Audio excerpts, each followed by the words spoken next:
मुझे एक ऐसे व्यक्ति आज मिले तो वो पिछले 4-5 साल से हैं, मेरे इस फील्ड में ही काम करते हैं। उन्होंने मुझे पहले भी एक चीज़ बताई थी कि उनके ससुर ने कुछ शेयर उनकी पत्नी को दिए थे, और उस वक्त दिए थे जब वो पेपर के तहत यानी फिजिकल थे। वो हमें खरीदना बेचने पे दिमाग इतना नहीं लगाना है, हमें लगाना है समझने में, क्योंकि जो एक दिन पहले उजाले दिखा सकता है तो अगले दिन अंधेरे दिखा सकते हैं। आप कोई से धर्म के हो। देखो सर, जब हम बड़े होते जाते हैं एक वक्त ऐसा आएगा कि हमारी नज़रें कमज़ोर हो जाएंगी, बाल सफ़ेद हो जाएंगे, बाल झड़ जाएंगे, स्किन खराब हो जाएगी।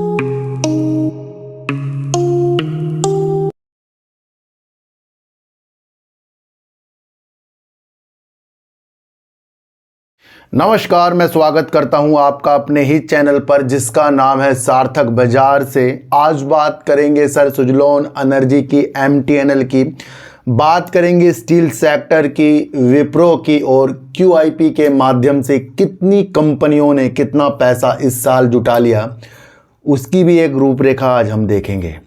इन सब की बात करने से पहले थोड़ा सा मैं आपको बता दूं, कल की परसों की वीडियो मैंने पहले ही बना ली थी और मैंने आपको बताया था कि जब मेरे 1 लाख सब्सक्राइबर होंगे तो मैं एक पहाड़ों के अंदर जो एक मंदिर है, काफ़ी ऊपर चढ़ना पड़ता है, जो देहरादून में स्थित है, जिस मंदिर का नाम है संतला देवी माता का एक मंदिर है। काफ़ी मनोकामनाएं वहाँ पूरी हो जाती हैं। हम सालों से वहाँ पर जाते रहे हैं, और जब मैं वहाँ पर गया था तो मेरे 1-2 हज़ार सब्सक्राइबर थे। तब मैंने बोला था, वो वीडियो मुझे अब भी मेरे पास है, जब मैंने बोला था कि 1 लाख सब्सक्राइबर होंगे तब मैं यहाँ पर आऊँगा।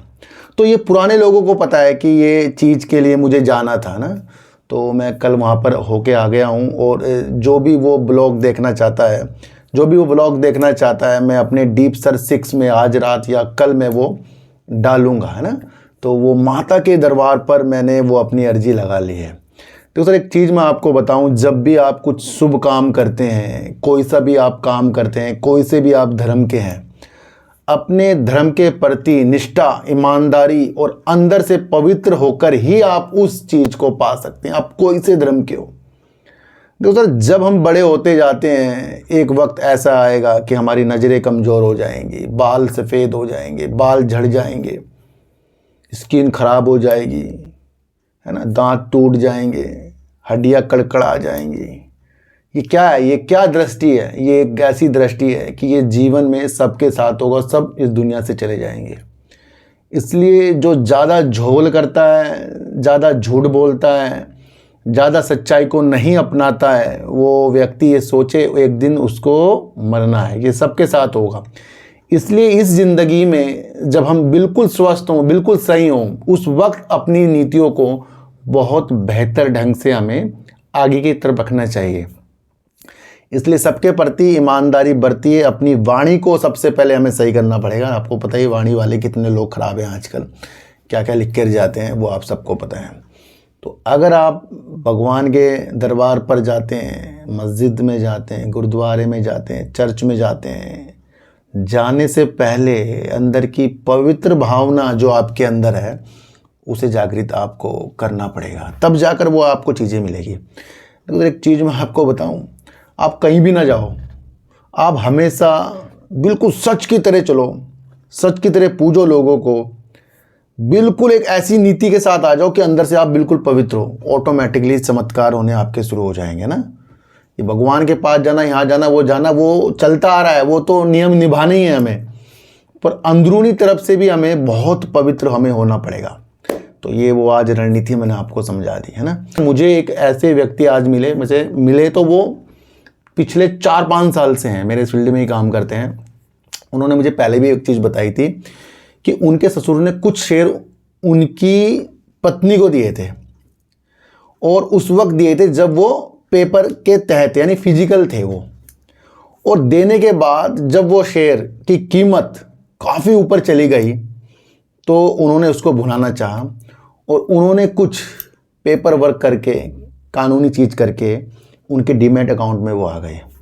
करीब 450 शेयर थे वो, और उसकी कीमत तो काफ़ी है, आपको पता ही, अब तो काफ़ी, उस टाइम जब था उस टाइम तो शेयर मेरे ख्याल से बहुत कम का होगा ना, 100 रुपये से नीचे का शेयर होगा शायद, बहुत ही नीचे था उस टाइम से। तो उस टाइम 450 शेयर दिए थे। अभी उन्होंने पिछले 5-7 महीने पहले शायद 200 शेयर उसके अंदर से सेल किए उन्होंने। करीब उनके पास 10 लाख रुपए करीब आए हैं। और 250 शेयर उनके पास अब भी हैं, शेयर 250 शेयर उनके पास अब भी हैं, उनके डीमैट अकाउंट में हैं, जिनसे साल में डिविडेंड भी आता है। आज वो शेयर करीब 5500 रुपये करीब का है। हीरो मोटो क्रॉप का वो शेयर है। क्या इससे दृष्टि मिली है? रियल है, मैं आज उनसे मिल के आया हूँ। तो वो ये कह रहे थे कि उनके ससुर ने दे दिया, उनको तो कोई नॉलेज नहीं थी, पर जब उनको इसके बारे में पता लगा तो उन्होंने इसको वापस मंगाने के लिए चीज़ें करी। अब वो भी क्या करते हैं? इन्वेस्टमेंट करते हैं। ये जो लॉन्ग टर्म होते हैं भैया, इस दृष्टि से, ये बिल्कुल सच रियल बात बता रहा हूँ मैं। तो उस वक्त उन्होंने शायद 5-10 हज़ार के शेयर लिए होंगे, और आज उसकी कीमत क्या है, और उस वक्त से उन्हें डिविडेंड की जो चीज़ें मिली हैं उसकी कीमत क्या है। चेक के द्वारा उनका डिविडेंड आता है। देखो सर, ये एक ऐसी दृष्टि है, अगर इसको आपने अपना लिया कि भैया मैंने अकाउंट खोला, मैं अपने लिए नहीं, मेरे बच्चों के लिए काम है, मेरी वाइफ के लिए, मेरे पापा के लिए, मेरे इसके लिए, मेरे उसके लिए, मेरा कुछ नहीं है इसके अंदर। अगर आपने इन्वेस्टमेंट अपना सोच के करा, कभी भी फल नहीं देने का। वो लक जो होता है दूसरों के साथ ही मिल जाता है। जब शादी होती है ना, तो उसकी जो किस्मत है उससे मिल जाती है। देख लेना, काफ़ी चमत्कार हुए हैं जब किसी की शादी होने के बाद वो बहुत बुलंदियों तक पहुंचे हैं। जैसे गौतम अडानी जी को समझ लो आप, मुकेश अंबानी जी को समझ लो। ये एक बहुत बड़ी गहन विद्या बता रहा हूं मैं आपको।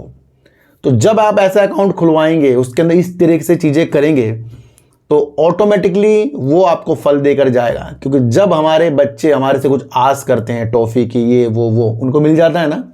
बात तो 5-10 रुपए की है, पर 5-10 रुपए की चीज़ों के साथ आप बहुत आगे तक जा सकते हो। तो इस तरीके से कुछ चीज़ों को हमें रखना चाहिए। और मैं आपको एक चीज़ बता दूं, काफ़ी लोगों ने गुमराह किया है कि मैं अपने बच्चों को खिलौना देकर ना उसके बच्चों के पैसे जमा कर देता हूं। भैया खिलौना आता ही कितने का है? मान लो साल भर में आपने अपने बच्चे के 1000-2000 रुपये खिलौने में खर्च कर दिए, या एक बार 5000 कर दिए। उससे बच्चा उस वक्त बहुत अच्छा महसूस कर रहा है, और वो आपकी प्रगति का एक निशान है। अब कोई आपको पाठ पढ़ा दे, नहीं भैया वो आपके उसमें डाल दो शेयर बाजार में, उसका खिलौना आपने ले लिया तो वो तो तोड़ ही देगा। भैया बचपन दोबारा आएगा क्या? बचपन दोबारा आएगा? तो बच्चों के प्रति बिल्कुल ऐसा मत व्यवहार करें कि अगर मैंने इसे कुछ दिलाया वो तोड़ देगा, खराब हो जाएगा। भैया मैं आपको अब भी बता रहा हूं, आप कितना पैसा बचा लोगे उस चीज से? उसका 4 साल बाद वो खुद ही अपने खिलौने छोड़ देगा। आप क्या छुड़वाएंगे? हम क्या छुड़वाएंगे? इसलिए जिसकी जो वैल्यू है उस वक्त उसे प्यार करते जाओ। जिसकी जो चीजें हैं उस वक्त उसे चीजें, भूख आज लग रही है, 10 दिन बाद हम खाएंगे तो क्या होगा? पेट आज भरा है, खाने के लिए बोलेंगे तो क्या होगा? जिसकी जो वैल्यू है समय के अनुसार होती है। इसलिए बच्चों के प्रति ईमानदार बरतिए, और लॉन्ग टर्म का विशेष जरूर बनाइए, है ना। तो ये सारी चीजें मैंने आज आपको बता दी। तो QIP का जो माध्यम होता है, इससे जो हमारे देश की कंपनियां होती हैं वो प्रगति की ओर बढ़ने के लिए अपने सारे जोड़ तोड़ कर लेती है कि भैया कहीं से पैसा चाहिए, और पैसा जुटाकर वो आगे तक बढ़ सकती हैं। उसका एक माध्यम यह है कि निवेशकों का जो समूह होता है वो QIP के माध्यम से उनको एक ऐसी चीज कंपनी बताती है कि जो बाजार का मूल्य, यानी कि बाजार के शेयर का प्राइस का जो मूल्य है, इस वक्त उनकी कंपनी का जो शेयर प्राइस है मान लो 100 रुपये में चल रहा है, और वो QIP के माध्यम से निवेशकों को, समूह को एक प्रस्ताव देती है कि भैया आपको 90 रुपये में शेयर मिलेगा। तो जो कंपनी QIP के माध्यम से पैसा जुटा रही है, तो वो ऐसी चीज कंपनी QIP के निवेशकों को बताती है, तो वो पैसा डाल देते हैं। यानी कि बाजार के मूल्य से कम रेट पर QIP के माध्यम से पैसा जुटाया जाता है, और इससे नकदी का प्रभाव बढ़ जाता है। पैसा ज़्यादा से ज़्यादा कंपनी में आता है, वो कंपनी अपने द्वारा प्रति अच्छा काम करती है। पर QIP जो ये निवेशक होते हैं ना, जो निवेश करते हैं QIP में, भैया ये बहुत सोच समझ के करते हैं। ऐसी छोटी मोटी कंपनी में कभी भी निवेश नहीं करते हैं। करेंगे तो कम करेंगे, पर बड़ी बड़ी कंपनियों में ज़्यादा देखने को मिलेगी। तो इस साल करीब 71 कंपनी जो इंडियन है हमारी, उन्होंने QIP का बेनिफिट उठाया है, और करीब इस 88,678 करोड़ रुपए QIP के माध्यम से जुटाए हैं। जितना ज़्यादा QIP की चीज़ें हमारे देश में बढ़ती जाएगी उतना ज़्यादा आपको प्रगति कंपनियों के अंदर देखने को मिलेगी, जिसके अंदर वेदांता ने करीब 8500 करोड़ रुपए जुटाए, अडानी एनर्जी सोल्यूशन ने करीब 8,373 करोड़ रुपए जुटाए, संवर्धना मदरसन सुमी ने करीब 1,438 करोड़ रुपए जुटाए और JSW एनर्जी ने करीब 5,000 करोड़ रुपए जुटाए, PNB ने करीब 5,000 करोड़ रुपए जुटाए और तो और प्रेस और कंपनियों में इस तरीके से ही किसी ने 5,000 करते करते 71 कंपनियों ने 88,678 करोड़ रुपए जुटा लिए हैं। ये एक ऐसा माध्यम है जहां पर QIP के जरिए इतना पैसा आना, यानी कि कंपनी के अंदर की प्रतिभा को जो ये निवेशक निवेश करते हैं वो जानते हैं और रेट भी उन्हें कम मिल जाता है। तो QIP जब कंपनी लाती है वो नए शेयर जारी करके निवेशकों को इस तरीके की चीज़ें ऑफर करती है। इससे शेयर नहीं आगे, पैसा आ गया और पैसे से वो अपना काम चलाती है। इसलिए जब भी कोई कंपनी QIP लाए उसके प्रति अपनी दिमाग की दृष्टि को हमें अलग ढंग से रखना चाहिए। देखो सर, स्टील सेक्टर अभी भी कमज़ोर है। ये तो है नहीं कि अभी काफ़ी चीज़ स्टील सेक्टर के अंदर सरकार कर रही है, प्रतिबंध की चीज़ें बढ़ा रही है और चाइना वियतनाम की चीज़ों के साथ भी मैंने आपको बहुत कुछ अलग ढंग से बताया गया है। और जो हमारे यहाँ के मंत्री जी वो भी कह रहे थे कि भैया इस सेक्टर के अंदर कुछ ज़्यादा ही काम होना है और कहीं ना कहीं इस सेक्टर को आगे की तरफ ले जाना है, यानी स्टील सेक्टर को। ये सारी रणनीति मैंने आपको बताई है। उसके बावजूद भी सस्ता जो स्टील बाहर से आता है वो यहाँ की कंपनियों के लिए घातक साबित है, क्योंकि जब स्टील सस्ता वहाँ से आएगा तो फिर यहाँ की कंपनी का जो मूल्य है वो मैच नहीं खाते। वहाँ के रेट सही, यहाँ के रेट महंगे, तो ज़्यादा आयात इस तरीके से होता है। इसके ऊपर सरकार शुल्क भी लगा चुकी है। और एक न्यूज़ और निकल कर आ रही है कि स्टील के प्रवेश, यानी कि स्टील को आयात, प्रवेश मतलब इस आयात करने के माध्यम जो भी होते हैं उसके अंदर रोक लगाने के लिए प्रतिबंध है। तो ये भी एक न्यूज़ निकल कर आ रही है जो स्टील सेक्टर के ऊपर पॉजिटिव असर डाल रही है। क्यों डाल रही है? क्योंकि आयात जो होगा उसके ऊपर प्रतिबंध लगाने के लिए, और ज़्यादा प्रतिबंध लगाने के लिए बातचीत हो रही है। छोटी सी न्यूज़ है पर इस न्यूज़ का माध्यम तो काफ़ी बड़ा है, ये आपको समझकर चलना पड़ेगा। यानी कि एक कंपनी जो है विप्रो IT कंपनी है, जिसने अपनी रणनीतियों के अनुसार सालों से कईयों को अमीर तक कर चुकी है कंपनी विप्रो, जो बोनस के द्वारा चीज़ों को बढ़िया तरीके से चीज़ें करती है।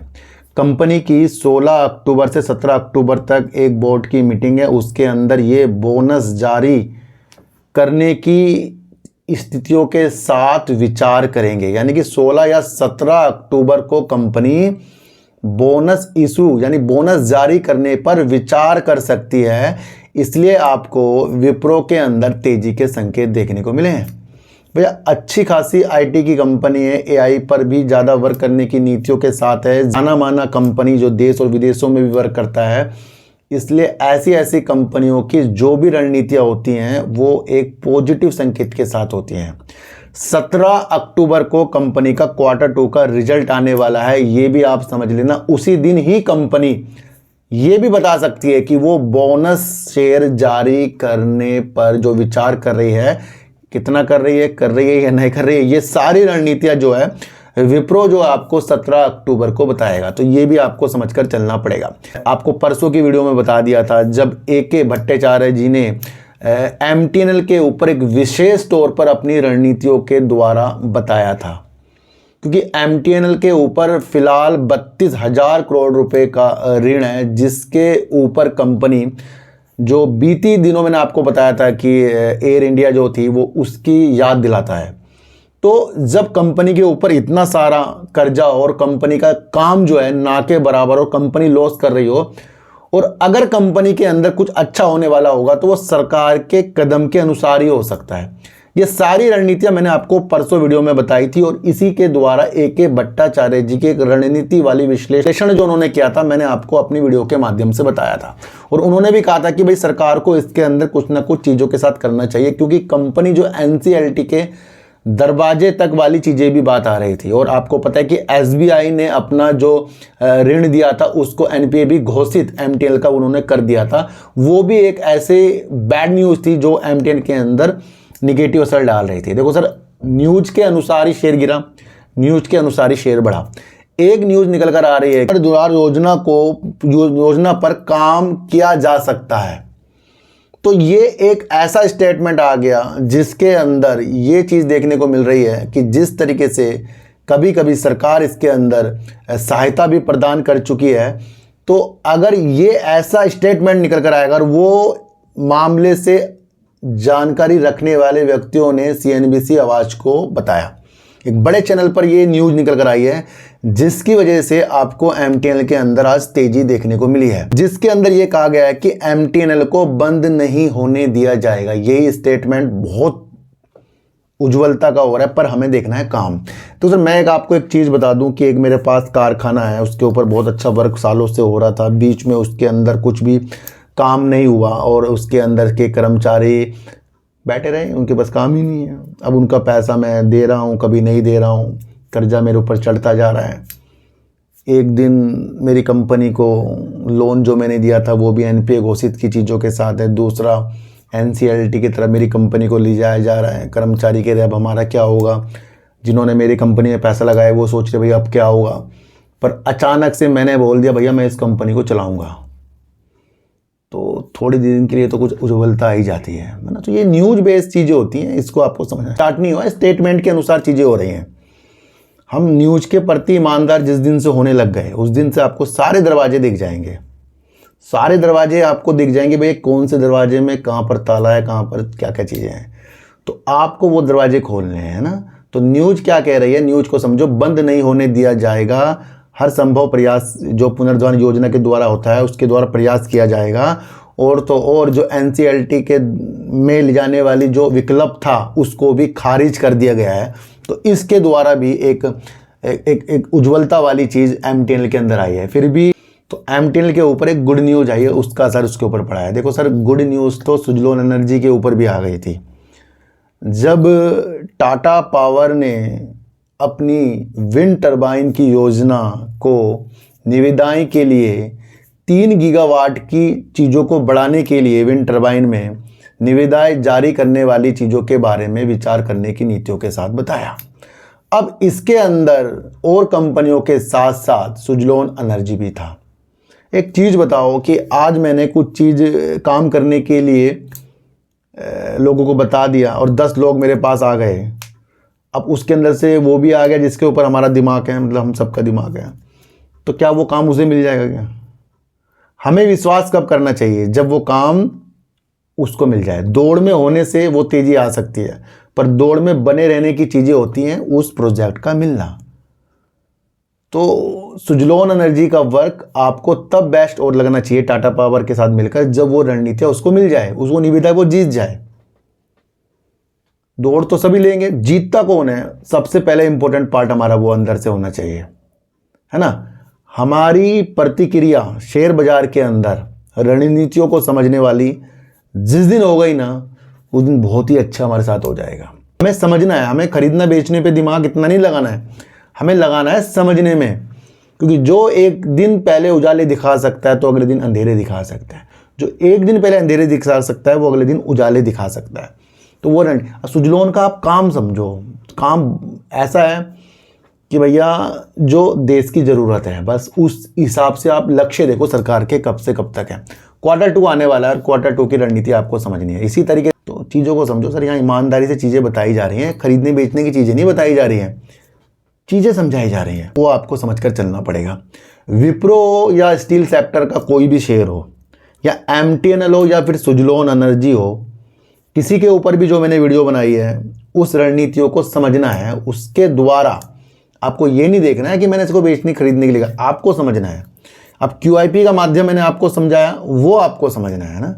लॉन्ग टर्म के माध्यम जैसे मेरे अभी जानने वालों का इतना पैसा बना है वो मैंने आपको समझाया, वो आपको समझना है। तो सारी रणनीतियों के साथ आपको समझते चलना है। जो लोग ज्वाइन करते जा रहे हैं उनका भी बहुत बहुत धन्यवाद, जो लोग सुपर थैंक्स भेजते हैं उनका भी बहुत बहुत धन्यवाद। और मंदिर हो, मस्जिद हो, चर्च हो या गुरुद्वारा हो, जौन से भी धर्म के आप हो, आप उसके अंदर अपनी अंदर की भावना को बहुत पवित्र कीजिए, सब कुछ अच्छा हो जाएगा। तो सर चींटी को आटा दीजिए, गाय को रोटी दीजिए और अपने बच्चों को ज़्यादा से ज़्यादा प्यार कीजिए, क्योंकि बच्चे ही आपकी मासूमियत से किस्मत पलटेंगे। तो फिर मिलेंगे आपसे नए वीडियो के साथ, जब तक के लिए नमस्कार।